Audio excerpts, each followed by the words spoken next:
if you were in Oxnard for the last 3 weeks, or what would be Dallas now, we all see from the outside what's going on with your former teammate, your former team.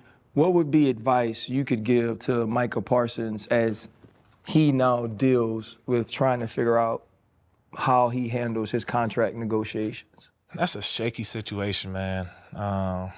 You have an owner on one hand that's basically asking him to go prove it and, play another year.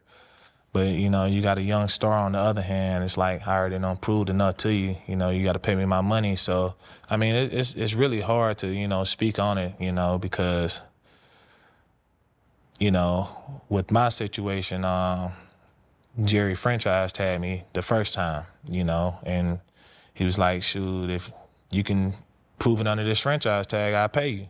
So I was like, all right, cool. That's basically double dipping to me. You know what I mean? I get the franchise and, money on the back end. So, all right, cool. I go prove it. Did that, and he was a man of his word. He paid me, So it's like, I don't know what was said behind closed doors with their situation. Right. So, I can't just say, like, pay that man or, don't pay that man. It's that's their business. Yeah. You feel me? Because it seems like two different things that shouldn't be touched, and we know it's just Jerry that is in that position. But is that a weird thing that now he jumping around, he holding everything, he's there for you, and then now it's negotiation time?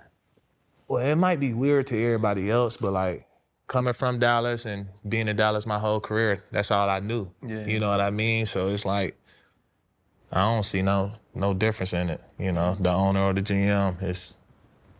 But it's two different hats. Like you can see him as the owner, and then now we got to negotiate. But now we still friends, and now we got to negotiate. It seems like a funny dynamic.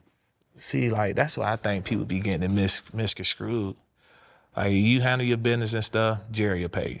Yeah, he's done it. You know what I mean? But you got to also understand, like he ain't in this organization by himself. So he got his boys too. That tells him, hey, like we need to be careful about this. We need to. Hold on, we don't need to pay him that much, you know what I mean? But, overall, through my experience, he paid me, so I ain't got nothing to say. This is about what I was defeating before the catch. I was in my contract year, and I never forget, I fired everybody. This is when I'm coming into myself. I fired everybody, my agent, marketing. I'm talking about, Shannon, I got these boys the fuck, I almost said something. Got them the fuck about it. I got them the fuck about it because they meant me no good. I felt like they was all in cahoots trying to, keep me down. But that's a whole nother story too. We can have a part two about all this shit. But Jerry, he invited me to, he wanted to meet with me. We went and met at the stadium. And we were talking about the contract. He tried to get me to sign a contract I ain't like. I thought it was some bullshit. And I was like, I ain't this dumb. 10 years for $100 million, $20 million guaranteed? I'm not that dumb. First off, I know I just played 5 years, so I know I'm not going to play another 10. I'm not expecting to play another 10. So it's like $20 million guaranteed. I'm seeing what's going on. So it's like, nah, I'm scoring at will. So it's like, nobody getting in the end zone the way I'm getting in the end zone. So, it's like, I ain't taking that shit. They gonna cut your ass in year 2. So look, check this out. So, we going through it. We going through the motion or whatever. I'm listening to him, and I kind of interrupt him a little bit. I stood up and I was like, hey, Mr. Jones, you see that field down there? I say, you think you can, you think you can cover me? He said, nah, you'll destroy me. And I said, so what makes you think that I can sit here and negotiate a contract with you? Just like that. And then right after that, he got talking about, trades and things like that. I remember walking out there, motherfucker said, I'll take my chance. Trade me. Trade me. Jesus Christ. What's going on, Cowboys Nation and the fan fanatics or the fanatic fam? Still trying to figure out a name, man. And I'm actually gonna put up a poll for you guys to pick what you want the name to be. And so, with all that being said, right, I thought that Dez and D-Law gave great perspectives to their negotiation situations, right? And I think that Dez only had one negotiation situation. D-Law had two of them. So I think that D-Law has a sense of what it is to win twice when it comes to the Joneses.